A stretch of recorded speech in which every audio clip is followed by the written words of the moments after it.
let's go ahead and get started because we do have a lot on the agenda. And so if other people join, they can pick up as we're already started. So let's call the meeting to order. Did you guys get a chance to look at the minutes? Do we have a motion to approve the minutes from last meeting? Pam, was that a motion to approve? Pardon me? Motion to approve, yeah. All right, thank you. Do we have a second? I'll second. Thanks, Rob. All in favor to approve the minutes? Yep. Aye. Aye. Right. Okay, and then, sorry, I'm looking at two screens. I'm trying to flip back. We don't have any visitor comments that are planned, Chairman, and I don't know that we have any visitors on the meeting, but I did want to highlight just one membership change, which I think you all may have noticed. The Chamber of Commerce, they have, per the ordinance, a seat on this body, and the council has confirmed Bud Belomo, who's on your screen, Sebastian Belomo. Sorry, we all call him Bud, so I think Bud is the name we're going to go by. Hard to remember otherwise, but has been appointed and joins the BDC as a member. So, good deal. Yeah, good to have you back, Bud. I know you were with us when you were on council for a long time, so yeah, I'm excited to have you. Looking forward to this, Mike. Thank you. Yeah, absolutely. And then I want to just kind of get hopping into the agenda. Like I said, we do have a lot. I keep losing it on my screen though. I'm sorry, guys. First is business survey. Yeah, Eric, do you want to get into the business survey? I'm going to print an agenda that way I can follow along better instead of certainly can. Screens. Yes. So, folks, I'm going to start with sharing. Let me pull up my screen here, and we'll get into. I want to look at, if I can move this for you. Now you're all watching me move and operate a screen here. The business roundtable. Just some quick follow up. We did have a success, in my opinion, a very successful business roundtable for our first endeavor into that on the 18th of November. And we have posted the notes from that conversation that Fran typed up, and also the presentation is posted. So that is available on the website. We'll make sure that link, if you haven't seen it already, is there. But what we wanted to talk about coming out of that was the survey that we have emailed to you all. And I did hear some good feedback from a couple folks when we posted this in December to the group. So I thank you for those that took time to read through it. There is a lot in the survey. So I'll explain, first of all, where the survey came from and how we, as staff, derived at these questions. This is an amalgamation of the, sort of the Main Street programs across about 5-6 different states, their annual business surveys that they're doing in Main Street type of endeavors. So when we hear about downtown business districts and such, surveys that come out of their best practices we're all not just combined, but cherry picked for the things that we may fit us best, and some of the things that we heard at the business roundtable. So I did hear a couple of comments. I know Cece's not on yet. She mentioned one just as we look through this, like how many businesses actually know their NAICS code, which is a code about your business when you're dealing with the tax man, and then also that some of these questions folks may not know the answers to. So will they be optional? And just to format informing for the format and the form itself, intending to go on SurveyMonkey. So all of these would be optional. So folks who don't know and don't really care to get into, how far away do my people park and such, can skip right over it.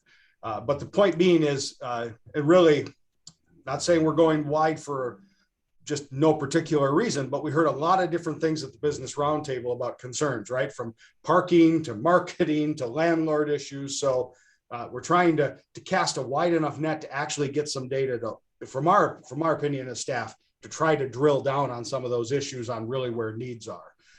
But I'm open to feedback as we go through this. Quick scroll, as you see, is 43 questions, with many parts in there.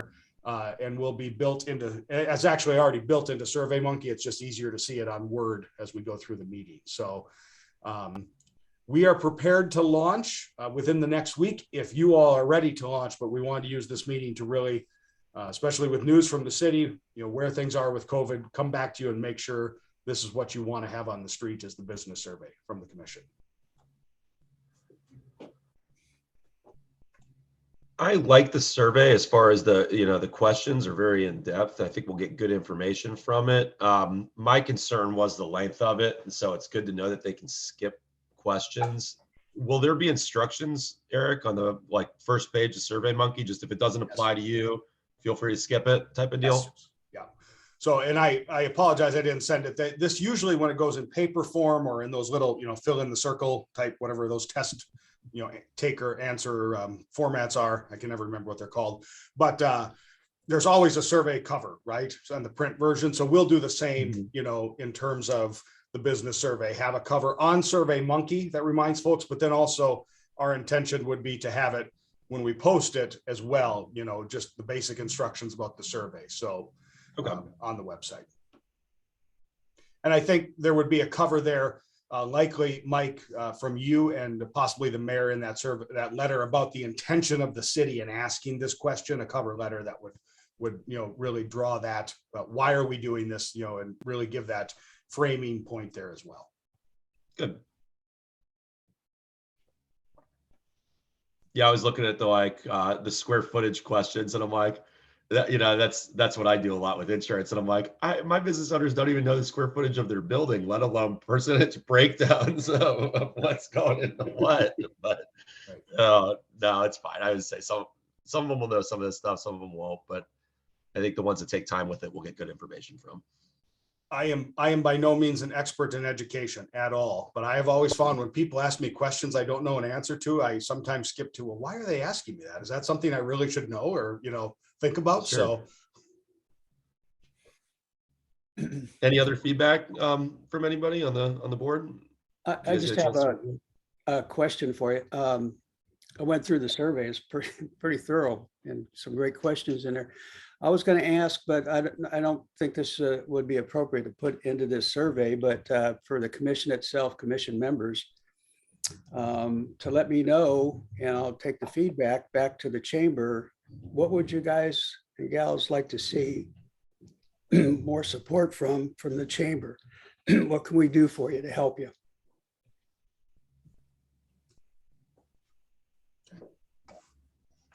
Nope, no answer required right now. Just keep thinking about that. Okay. Good deal. So I wonder Anybody else? if, because the questions are so thorough, and some of them seem, rightfully targeted, if in SurveyMonkey, as you go through it, would it be possible to, just trying to figure out how to provide value to the business owners as they're taking this, like maybe link to, do you need XYZ? Do you have trouble with parking? Maybe you can contact this person. So they have resources at each step. Yep. If they're thinking about their personal issues that they have with their businesses. So it seems like, this is helpful for them as well. I'm pretty sure we can do that. Yes. Okay. So. I think that's a good idea. Hey, Eric, I just noticed that I think two of our members are not on the panel. They're in the visiting area. I don't know if you want to move them over. I can do that. Sorry, I got that panel shut down. Let me get them. And to piggyback off of what Carol was saying, could this maybe drive future purpose for us as a BDC in terms of providing support for the businesses on it sounds like the roundtable might be an avenue to address some of the survey. That's the intention, right? I think both the roundtable, the city is going through a strategic plan conversation, right, about the city and, certainly the business sector's piece within that, as we talk about what the city does, but also for the commission there, this can really kick off some planning, right? I mean, if I'll just use an example, if what we get out of this is, there needs to be a heck of a lot of marketing to bring customers, tourists, whatever to Webster Groves. If that's really the need and concern, then we can, talk about the plan of BDC aligning to those needs from my perspective, or if it's about parking, right? If we need to have Mara come in and, as we talk to Officer Razul and talk about the parking minimums, parking maximums, parking requirements, parking availability, all those things. So I think that's, from my perspective, really the groundwork of laying out our plan is, what areas, because we all have an idea of what we could do to improve a business community, Sure. but where are our folks on the ground really seeing an impact or a need for an impact? Understanding. Thanks for providing that context. I appreciate it. Eric, I also went through it pretty quickly last night, so forgive me if I overlooked it, but I might include social media and like targeted ads for the advertising budget there. Just because I feel like that's where a lot of businesses are going rather than traditional media now. Okay. Can do. Cece and Tammy, sorry you were over in the attendee side. We thanks for bearing with us. We're on the survey, so feedback is welcome as we walk through and see. You see it on your screen. I can scroll to any question. So yeah, so Kara said something I thought was really useful. She wanted to make it better, higher value for the person that's doing the survey, and that orientation is really, really good that she pointed to, because what are we trying to get from this? We're trying to get info for ourselves, but the person taking it is wanting to know, as you said, Eric, they're wanting to know, why am I answering these questions? Mhm. So trying to put it the consumer's point of view, if we can, is really great, especially, you know, the man, Sebastian, I guess, said, you know, is there something we can do to support, or is there more information you would like, or is there some way we can, you know, do you have ideas for how you could be better supported, or, you know, consumer centric, I guess. I agree 100% with what Kara was saying. When I went through the survey, when it was sent, I think back in December, it seemed to me that I kept wishing there was a comment section for certain questions, and a lot of questions seem to be geared towards Old Orchard and Old Webster, so that kind of left us out, but we still maybe had some feedback to add. absolutely, yeah. So you know, this, yes, this one of the fundamental things about our community and many communities, of course, with one centralized downtown, right? I mean, that's where a lot of downtown work goes, but at the same point, you know, we have business districts and business areas across the city that we need to make sure are encompassed. So appreciate that, and I'll look back and look at the the frame and make sure, because I don't want people to think that we're just talking about Old Webster, Old Orchard in looking at this. Certainly not. Eric, on the point of additional comments, I mean, I know you at the end have left space for anything that's left out, and maybe the directions need to say, if you have comments on a particular additional comments, you know, there is a place at the end of the survey, just so people know that they're going to have the chance to fill those in. Yeah.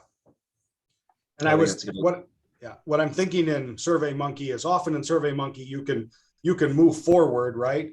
But I'm going to set it up so you can move backwards too. So you can go forward. Oh, I forgot. So let me go back to question 10. That was about that. And, you know, before you submit and such. So you're not just in a linear lock. So. Yeah, if it's possible to put like, and not, obviously you don't want to do it for every question, but like a comments thing after certain ones, that would be great, because it would make me absolutely insane. Just, I mean, life's busy, right? And you're a business owner and you're trying to do things, to have to try and remember by the end of it, any comments you wanted to make on ones that were earlier in the survey. Okay, will do. I can work on that. I've stopped on this page because this is a question that we struggled with as staff, and this question 34. Because there's a lot of different ideas in our community about what community assets should be strengthened. And a lot of the survey drafts that you see in from other places that have talked about this question right here, community assets, you know, we need a new amphitheater. We need an let's improve the pier area to be a retail type space or such.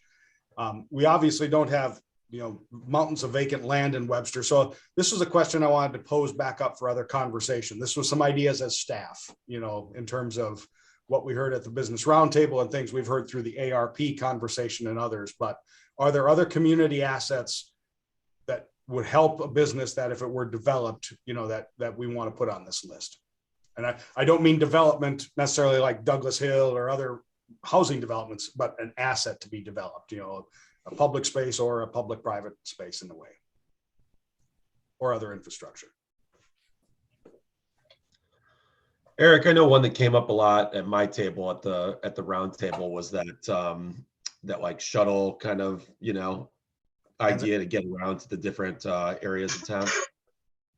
Okay.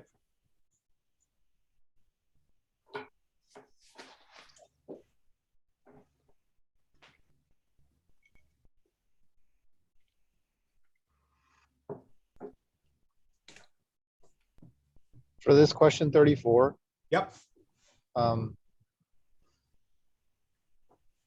I may have missed it.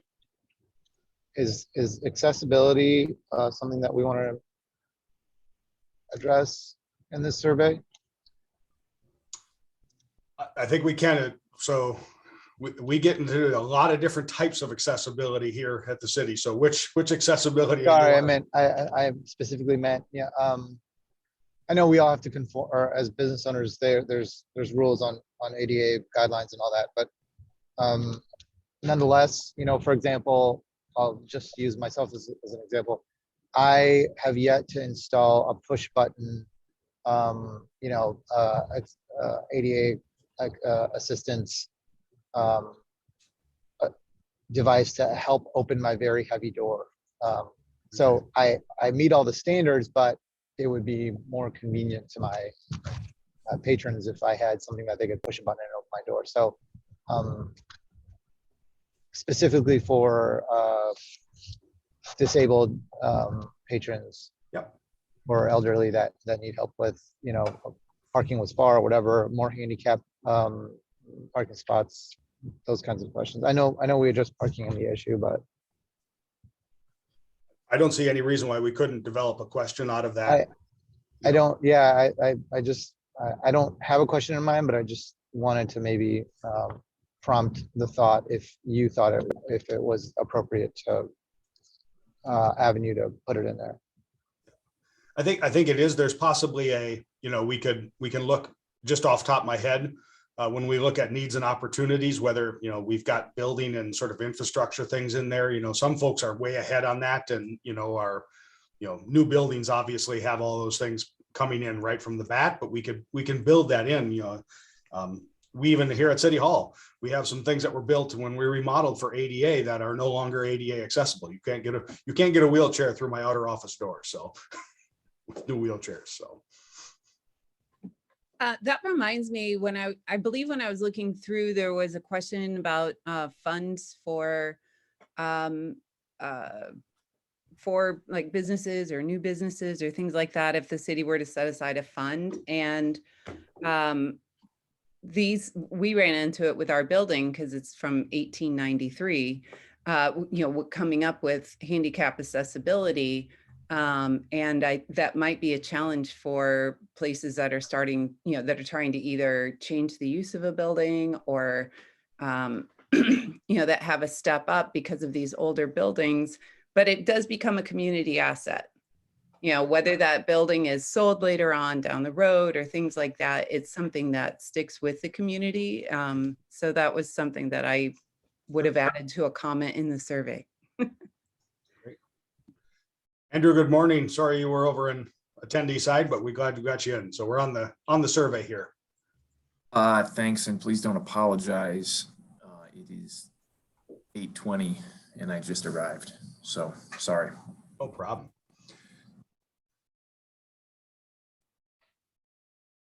So, Mr. Chair, I've got good feedback. Go ahead, keep going. So too, I was just going to ask if there was any other feedback on the business survey before we move on. Anything else, guys? Yes. So, Mr. Chair, just to put a pin on that one, I think what I'm hearing, we've got some good feedback. We'll incorporate changes and some additions into SurveyMonkey and then send the link to SurveyMonkey. It'll still not be the one that'll go up public. We'll duplicate it for that, but so you can actually go through like a business owner will see. Could we could we all, 2 weeks from now, can we set like a target launch so we know we'll get that link to you, and we've got 3-4 days to get feedback back from you, and then we're launching. Is that agreeable? I want to make sure we don't wait for the next meeting to go over it again. So Yeah, I think that's good. Everybody else good with that? great. All right. Right before Valentine's Day, we'll send out a big survey. So go ahead, or Bob, sorry. Oh, or Bob, you're muted. There you I go. was saying, I don't mind a little homework. Great. All right. So our next order of business is the holiday promotions update. Is Jenny here? I know. She is not here. Thank you for reminding me, because she sent an email with all that information. So sorry about that. I will. It's okay. I don't know, Fran, if you have anything to add while I'm pulling that up on holiday promotions and some of the things that happened, I'm there. Oh, you're muted, Fran. Okay.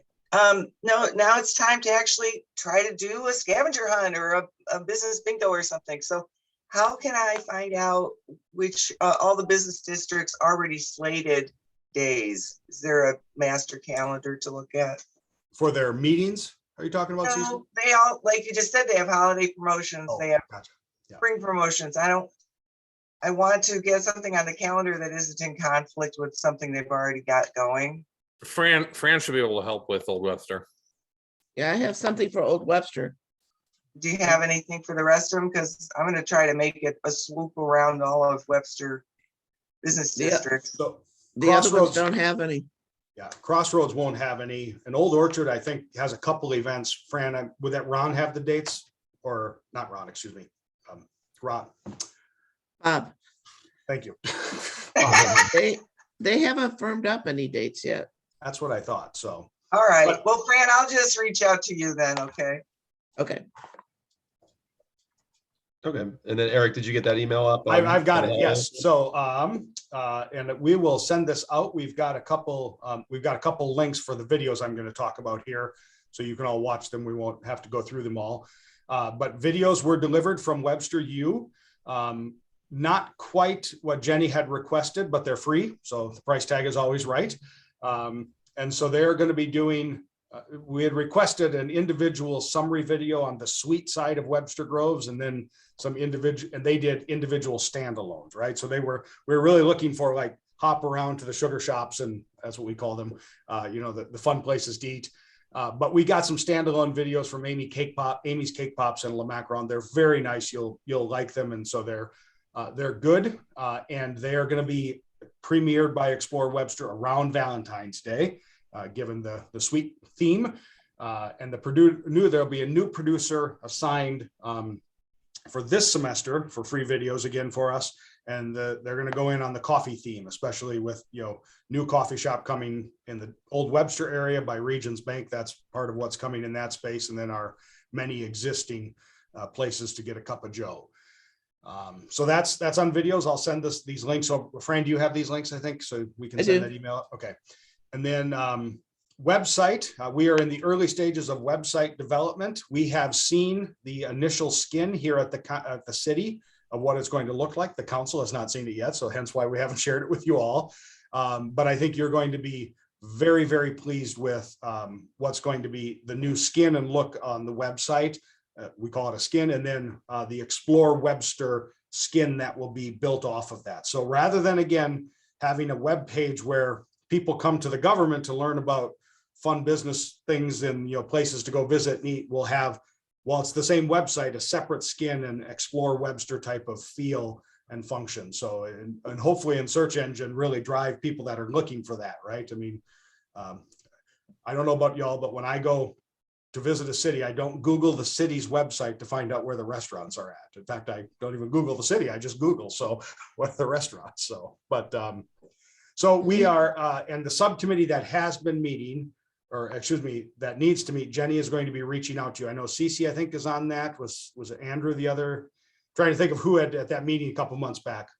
Laura. So there, she is going to be calling a meeting for you all to come together to look at the skin that is the city side, and then start to develop the features that'll be with Explore Webster and the business interactions between both. So I would expect maybe next month we'll have a preview feature for you all after. We'll make sure council sees it. We don't have any major, as I like to say, oh, hell knows. So. All right, good deal. So should we hop into the new business then, as far as the Proposition U? Certainly can. So Prop U, want to just quickly, I shouldn't say quickly, we need to have some conversation about this. So everyone, but you may remember a year ago, we had Prop 1, which was about online sales tax or the use tax, right? And it is a very similar concept, wholly different measure in Prop U ahead of the voters in April.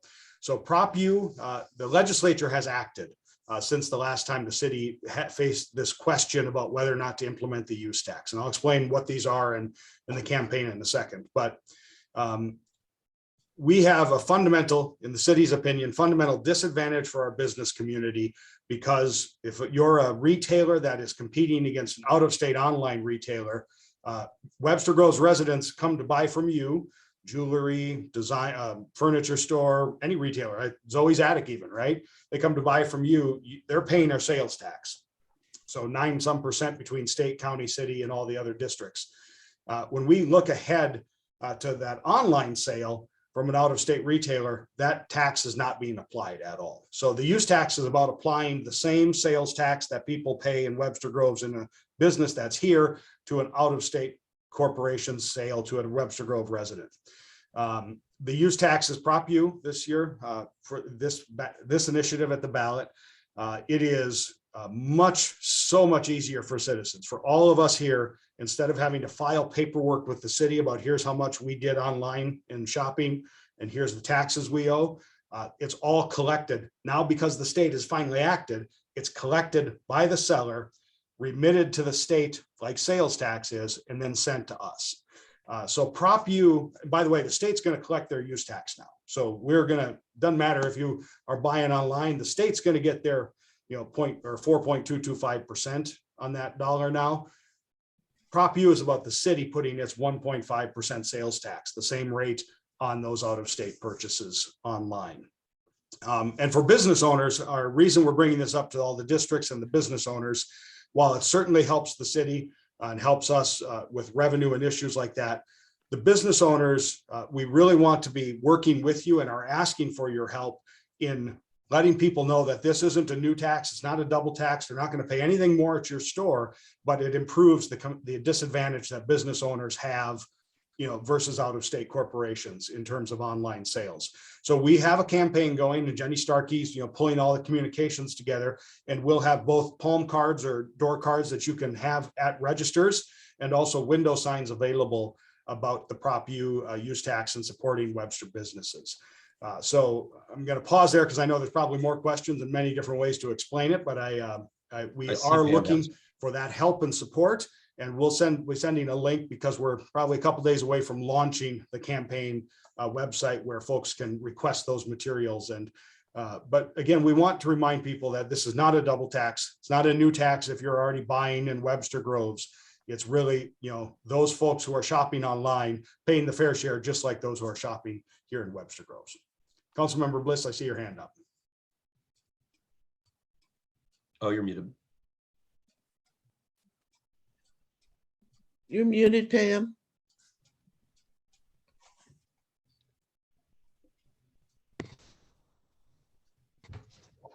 Go ahead, Andrew, while we're waiting.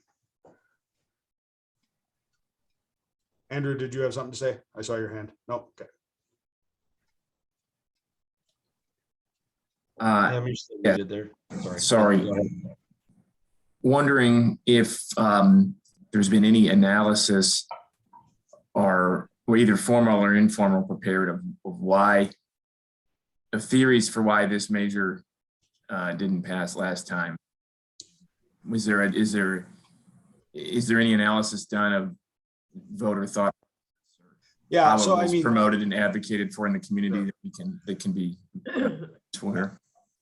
I wasn't here during that time, so I'll certainly, and I don't want to put council members on the spot, they don't have to answer. From what we have looked at City Hall, failed by 13 votes. So one of those, close items in a very small turnout election. My perspective, so very clear, my perspective, as one who wasn't here, is we didn't do the greatest job explaining, my opinion, the impact on businesses and also connecting, residents to the need for the city, right? I mean, and certainly the budget question that you're going to see pop up this year is going to prove a need for a revenue stream in Webster Grove, so growing revenue streams. That said, we also, the complexity of it, right? I mean, if I'm a voter, why do I want to vote for a tax that you're going to make me file paperwork and bring in the receipts and, essentially file like a tax return, right? That's the way the system worked on use taxes before.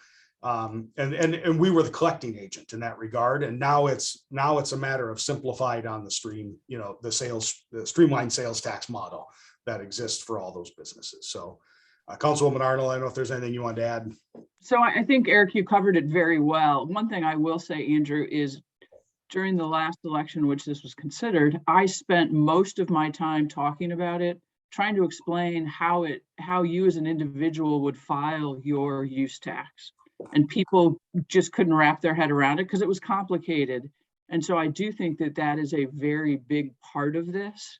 And, fundamentally, I'll go back to Eric's first point. I don't think we as a city did a very good job of communicating both how this impacts our businesses as well as the need. So I'm not going to repeat everything Eric said, but I do think the fact that the state acted, and this is it's not complicated at all if you're the consumer.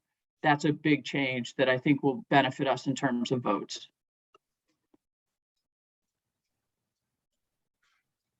There was a lot of comments at that time in a lot of forums and things like that in social media about people not understanding where the money was going to be spent that was collected. That was an important question to people. Yeah. So, and see, Councilmember Bliss joining back in. I'll to that point. Yes. So there's always any proposition election presents a danger in terms of defining revenue streams, right? And so we have many dedicated funds. Per the state law, the use tax goes to the general fund, but we can very clearly say, and you will see when we discuss budget, and we encourage you all to be part of that conversation next Tuesday and in the coming months ahead for the city, because it's an important budget season, that in reality, basic public services are going to need this funding. I mean, that's where we're going to be putting the funds, that we're looking at. It's going to be into police, fire, public works. The basic infrastructure of the city is going to be getting those funds for the use tax. The estimate's $250,000, and that's because none of us have any good online data about online buyers in Webster Groves. No city has a great market share understanding there. But Clayton in the last year actually is pushing about $1 million. Now that's Clayton, right? And we're Webster Grove's difference, but that greatly exceeded their estimation as well. So, Pam, are you back? Yes, I'm back. Apologies. I hadn't used Zoom on my phone in a while and I couldn't access the microphone. So I had to pop back on here from my computer. Anyway, so I heard most of Laura's comments, and she's spot on with what she said. My question is, if we had, so I understand the scenario, let's say it had passed, we had it on the ballot before because we were anticipating that Missouri would be passing the Wayfair. So how would this tax transitioned prior to Wayfair versus now that Missouri has passed it? Would we have had to have new legislation? Would we have amended the ordinance? Or so those cities that have a use tax now before the Wayfair legislation passed in Missouri, Glendale's a great example, had a use tax for many years. Mm-hmm. What would have changed is the method of retaining the use tax, right? So, right. Okay. So the method that use tax was paid by the buyer to the seller and then remitted through the state and to Glendale would have happened here in Webster Groves. And so it would have simplified the citizen piece, but nothing would have changed from a business perspective other than collecting the use tax in terms of the out-of-state business at purchase. And that would have automatically rolled over. Correct. At the time. Okay. Well, I mean, that's fair where we ended up, but at the time we had this on the ballot, we didn't know which version of the tax was going to pass. And there were some versions that were saying you got to have every single municipality vote on it again, even if they have one. So, so it's hard to say because there wasn't any legislation in place the last time we did this. I mean, I agree with Eric if you're using the piece that was ultimately passed. Right.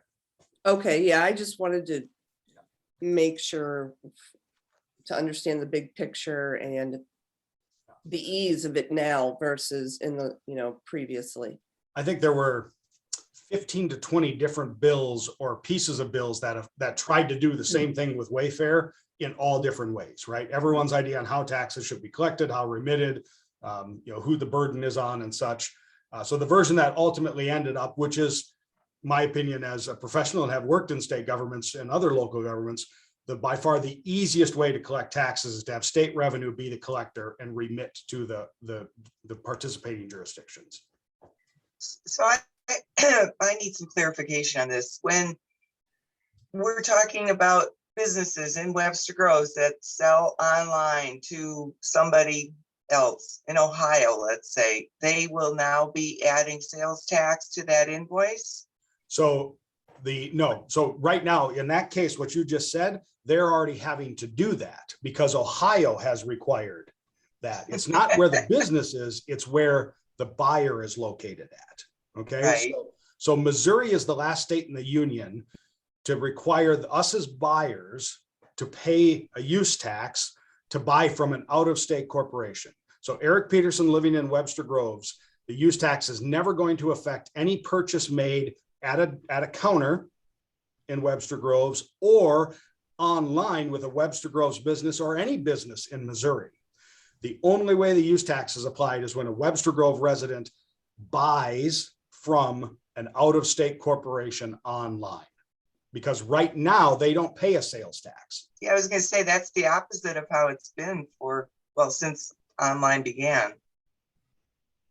Well, right. I mean, for many years, the Supreme Court disallowed states from collecting sales tax on online purchases, it's called the Wayfair decision, which is right. Why do people, they come to, I think, a Blue Dahlia design down in the Old Orchard area in Big Bend, they look at a nice couch, I'll go home and buy that on Wayfair and save myself $100 on sales tax, and such, right?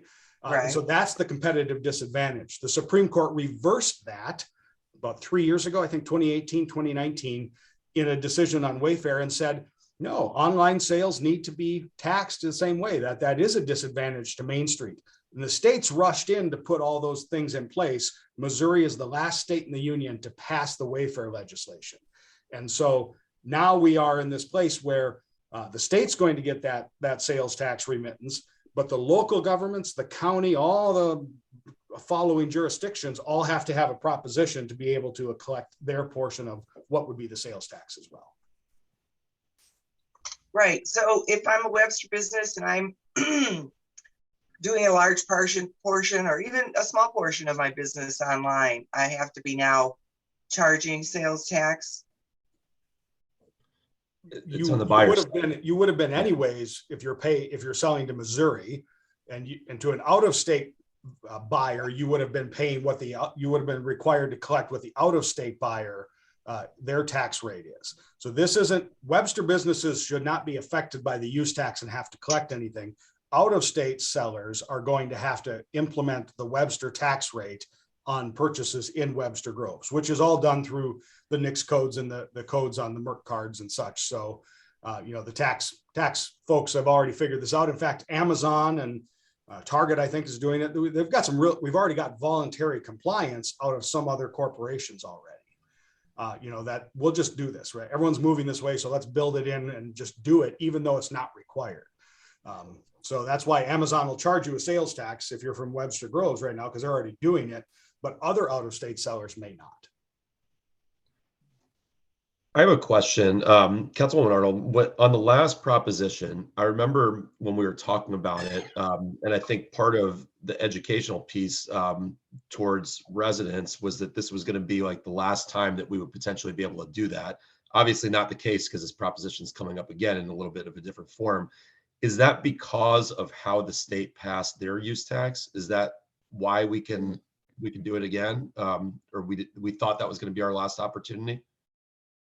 So it wasn't, I don't think it was last. I think it was in order to get in under the state legislative action so that we would be in line to collect as soon as the state had taken action. Okay. Not that we couldn't ever go back and do it again. But again, I don't know the ins and outs of every single one of the different proposals. So there may have been one that said, if you don't have this passed by X date, you don't get to do it for some period of time. I don't think that's true. I think it was just, we want to be ready to collect this once the state has decided what the process is going to be. Because it was pretty clear that they were going to do something. The question was, how were they going to do it? I see. Okay.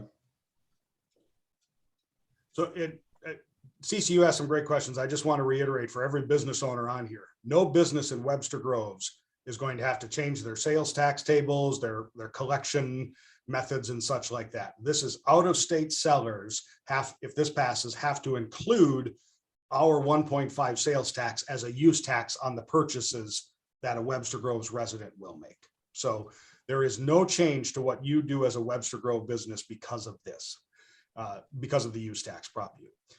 And it's meant to, again, for those that have to compete against those online sellers, even candles, right? A candle store in Kentucky doesn't have to charge that tax amount on those candles. So whoever's selling candles, right, as an example, meant to level that playing field so that a Webster Groves resident can't evade that tax and thereby move their business, their support of business to another state. Trying to encourage folks to shop here. Good deal. Yeah, I think that's an important education piece on it, is, that it's beneficial for the business community and for the city, obviously, too. So and it was so close last time on passing. So hopefully we have better success this time. Should we move into the ARP funding just to stay on track timing wise? Certainly can. I will share again here and let you all see. We have launched Balancing Act for ARP funding, $4.6 million of funding for the city of Webster Groves from the federal ARP funds. When you go to webstergroves.org/ARP, we'll get you that link as well. You have lots of links here to look at, but you've probably seen this already from some of the city stuff. You will land at this page, and if you click on You Are Balanced, it'll take you into Balancing Act, which is an online budget simulation. So we literally have loaded the ideas we have heard from our council members, from our commission members, from the business roundtable, well over 100 ideas, and got them down to about 30 in this simulation tool, and assign some funding amounts to them. Some of it is just simply a starting place. But the beauty of what Balancing Act does, and why we want your involvement from the business community, because there's a lot of ideas for business on how to use these funding, is to go through this tool. And I will make it very brief. You can all do this and play with it. It is so simple. It's very intuitive, but every budget plan must be in balance, right? You can't have more spending than you have money. As you can see, we have $9.1 million of spending for $4.6 million. So we are obviously that our balance exceeds the total amount of our funds, right? So I'm just going to go right to our business section here, and we have got categories of different ideas. And so you can click this I button, which is info. Everyone can see my mouse moving, correct? Yep. Just making sure. Okay. So you can click this button on info, get a better idea of what's in each of these categories. And so like we heard at the business roundtable, basic business education, mentorship, right? How do we help a small business understand the basics of what they need to do to get going, building their business plan? Should we fund that? We put in $100,000 to start. If you really like that idea, you can add more money. If you are looking at the small business micro grant fund, and I really don't like having a micro grant fund, we don't need to be just giving money away even in micro grants. You can remove money. You can leave a comment. This is a great idea.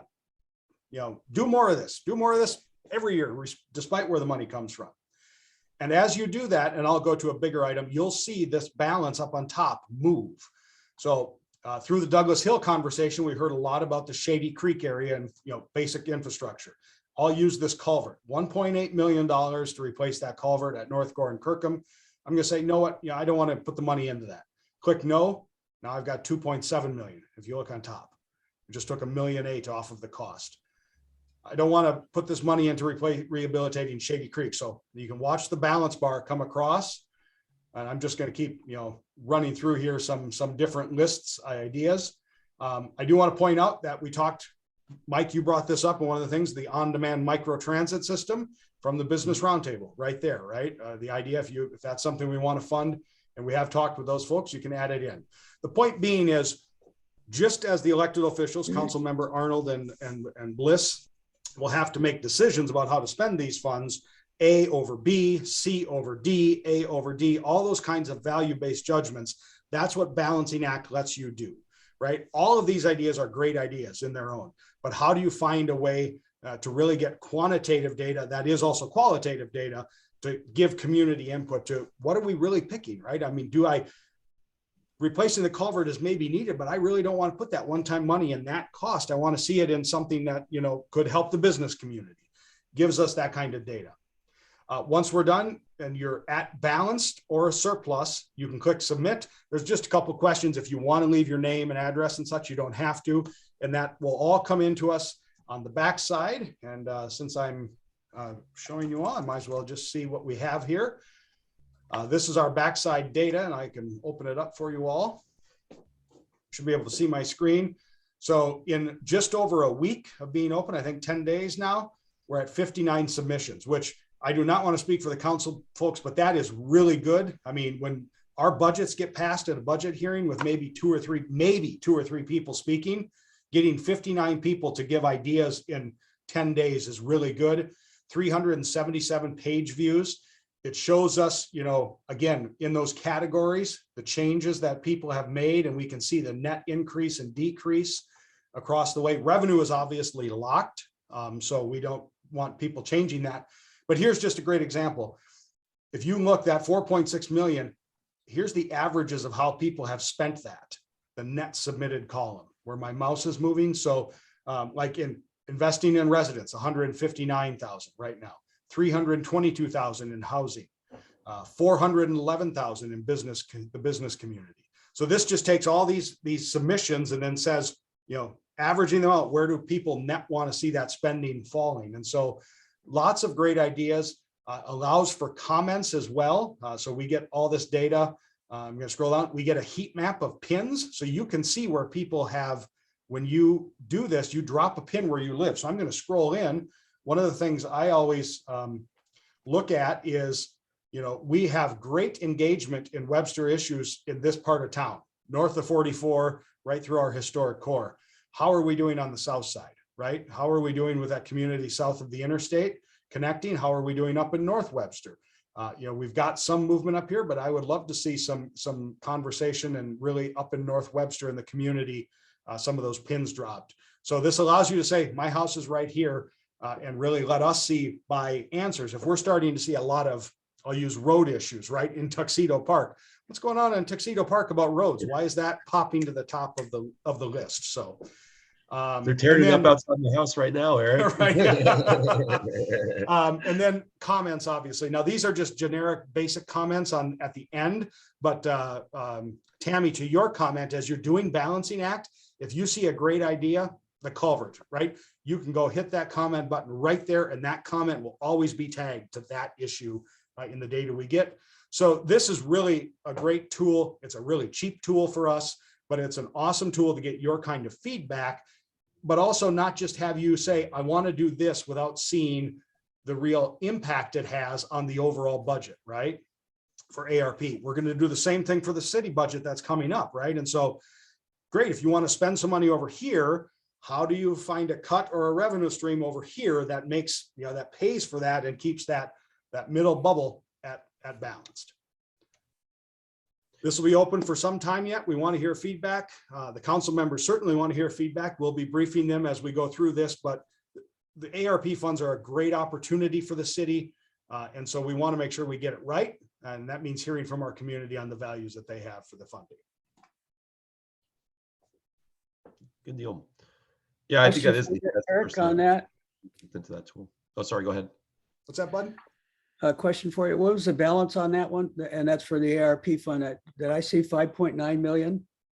So so it starts at, I'll share it again here, but let me point that out for you so you can all see it. So when you open this, it will start with $9.1 million of spending preloaded, okay? And obviously we only have 4.6 million of revenue. So that's why it says your balance exceeds the total. So your job when you do this is to get the balance bubble here to move back to the middle or be in surplus. So let me just go through and show you. It will not let me submit this right now. If I click submit, I can't submit a budget that's in deficit, right? I've spent too much. So let me go through and just take out some money real quick so you can all see this, how it works and such. And there's also, as you can see right below my cursor as I'm doing the $10,000 increments, there is your ideas down there. So we did leave open the general idea. We don't have all the ideas. We want folks to give us the other ideas that we didn't think of. So that's important for us to hear that. So we encourage folks to let us know what we missed. So now, as you see, as I get closer, that bubble moves towards the middle. Now I have a balanced plan. I have spent 4.6 million right onto what I have, or I can keep going and leave a surplus. So I can submit now, leave $100,000, and this is what it's going to ask me again. You know, these basic questions on the end, some demographic data, all that we require. We're requiring an email so that we can email you with results. That's what we want to do. We want to share the good work that's been done by citizens. But everything else going to be open for you to decide if you want to submit. And you're going to do this for the regular budget. So just give me an idea how you're going to do that for the regular budget. Are you going to start out with what we know our revenue will be? Yeah, so we obviously, when we look at the regular budget, so we have revenue locked here, meaning you can't change this 4.6 million, right? So the revenue for the regular budget, property taxes, none of us can change our property taxes. They are what they are. The sales tax amounts will be estimates on the sales tax amounts, that we know. It'll be a best practice on this not to allow people to change that, right? Because we don't want people to say, we're just going to get $1 million more in sales tax revenue, because that's not real, right? You're not actually going to just make that happen. But there will be, we can put in like Prop U, it's a good test, on Prop U. We'll be able to add a question here about, should we implement a use tax, for this coming budget would be half the year, and have an estimate number and a yes, no. And if they click yes, that'll move the revenue up, which allows, a little bit more spending and such. So and then also in our conversation in the city, and everyone has probably heard us talk about fund balance at some point, we can use fund balance to pay for budget stuff, the money in savings to pay for budgeting expenses. So, we can put those questions and scenarios in front of the citizens. When you look at the spending side, we would start. Eric, interrupt on that point. That is limited though, isn't it? Isn't policy to maintain at least 50% of general funds to run the city? Well, it is policy, yes. So, yeah, but it's also the council's decision whether or not to follow the policy. So, I mean, the council, it's not a charter policy, so the council does have the ability to go below that number if they choose. So we, that's really the council's decision. So we can present it as an option, but they have to be aware and cognizant that the council has to elect to do that if they choose to do it. Sure, of course, yep. I'm going to scroll back here real quick. The beauty of this is, and I'll use the Culver question. We did a yes, no, but we can create scenarios. So even on spending, right? So let's say we need to make a cut, and whatever it may be, or we want to offer salary increases to employees.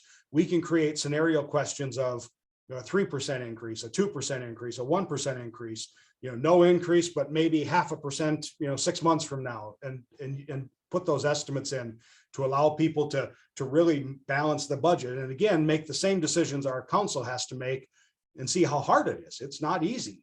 And we did a review with Balancing Act folks yesterday, and they were really, really impressed. Our community's engaging. They're spending about 25 minutes on this, those 300-page views. And that's our average time on site. And that's really good. And almost every one of these info bubbles by people who have been submitting have been clicked. So, I mean, people are not only reading install LED lights at city parks, they're reading what's going on. What's that mean? and such. And so you can offer details in that, as we look at that. I don't think we did in this one, but a lot of people say, what's the northern part of Old Webster? So we included, where are those areas of the Old Webster Business District that are often not thought of as part of the business district. Good deal. Good. I am gonna say, I've read everything, looked at this. I don't know if we've really had a chance to talk about this as council so closely, but the detail and the clarity of everything that you've done is just really communicates to the community all the intricacies of figuring out what to do with this funding. And you really have done a good job of clarifying what goes where, or what could the intended benefits be. So thank you. Great job. Yeah, it is a great job, Eric. I think it makes it really easy to get good feedback from everybody. So I'm looking forward to seeing how it turns out. Yeah. So I would encourage you as business owners, as you talk to your fellow business owners, if you do have an interest in seeing those funds be used for a business purpose in some way, go in and do this tool. And, you can add a lot of money to places that, may start at 100,000, but if you think it needs $1 million, you can add that money in, leave comments, really put your voices in there. And I will also say this tool is not just for budget stuff, right? I mean, so if the BDC, even $10,000, we have $10,000 and we want to look at how best should we spend marketing, we can do this tool to send to business owners on, where's our best bang for the buck? Should we put money into social media? Should we put money into radio? So we can use this tool for a lot of different purposes. And so we can build lots of these and they're easy to build. Good deal. It is. That's fantastic. Yeah, that's cool. I like it. For the sake of time, we don't have a lot of time left, but Fred, anything real quick on the business district updates? I know nobody met in December, so I don't know that there's too much new there, right? Not a whole lot. They're just getting started, I guess you could say. Yep. Most of them skipped December. Yep. So, and then, gosh, a lot of our business that we went through was city update oriented, but Eric, is there anything else that you want to add on city updates at all? Only thing I want to add is we have got a couple big council meetings coming up. So this coming Tuesday, we're going to hear our diversity, equity, and inclusion report, which is both about the city, but also our community. So I encourage folks to listen in. We also have received compensation and classification study recommendations from our consultant at the last meeting about our own city compensation model. And we will be discussing that again, along with other policy change recommendations on Tuesday night. So a big council meeting Tuesday night, and that all flows to budget, which we have kicked off as well. So next month we will have a conversation, and I'll send out, you all have a very basic piece of the board and commission budget, which essentially is advertising, then the CDC membership, and then support that comes through Fran in the budget. So I'm going to send out just a very basic worksheet that shows where you're at, some thoughts I have. And then obviously, as we get feedback from the council, the point being is next month, we need a budget request from the Business Development Commission to put into the system. And then we'll start our budget process here at the city on any refinements to be made and adjustments. Okay. So that's definitely going to be one of our topics next month then. So, okay, great. Councilwoman Arnold or Bliss, anything else as far as council updates? So Eric covered most of it. I'll just add two quick things. We also will have a ballot initiative on a charter advisory review commission, which is a commission put together to make recommendations to council about potential changes in our charter, our governing document as a city. We 2 years ago asked the voters if they wanted to periodically take this question about forming such a commission, and are sending it to them for this election cycle. And you'll get more information as we get closer to April 5th about what that is and what it will do. The second thing is, as you know, grocery stores are keeping more limited hours, and our convenience store owners asked if they could sell liquor all at their locations as well. So look for your ability to buy liquor rather than just beer and wine at our local convenience stores, because we took care of that last meeting. Okay, good deal. Our next meeting is February 24th.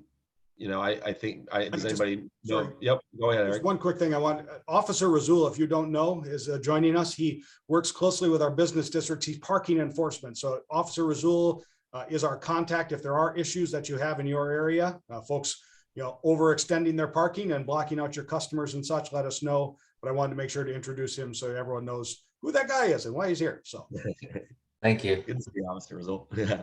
He's a great guy too. Absolutely. So, well, good deal. Well, good to see everybody. Exciting stuff getting into 2022. We got a lot on the table. So, Hey, Mike and Eric, Yes. do you mind if I interject? Can we go back to doing all the new businesses that are coming on board and going through that at the meetings? That's something that I really enjoyed from the past and would like to see again. I certainly can. So that information normally has come from planning and development when business licenses are coming in. We haven't, the business license renewals have gone out. So you've probably gotten your renewal letter, but there actually weren't any new filings to report to you. So there were some zoning changes that were requested, but it's been a relatively quiet new start or zoning application period. So, but definitely will. Okay, good deal. Does anybody else have anything real quick to add in before we adjourn? No. All right. Great. Well, everybody have a good rest of the day, and then looking forward to the updates coming in the next few weeks with everything, and we'll talk next week or next month. I'm sorry. All right. Thanks, everyone. Thank you, Mike. Bye, Al. Everybody.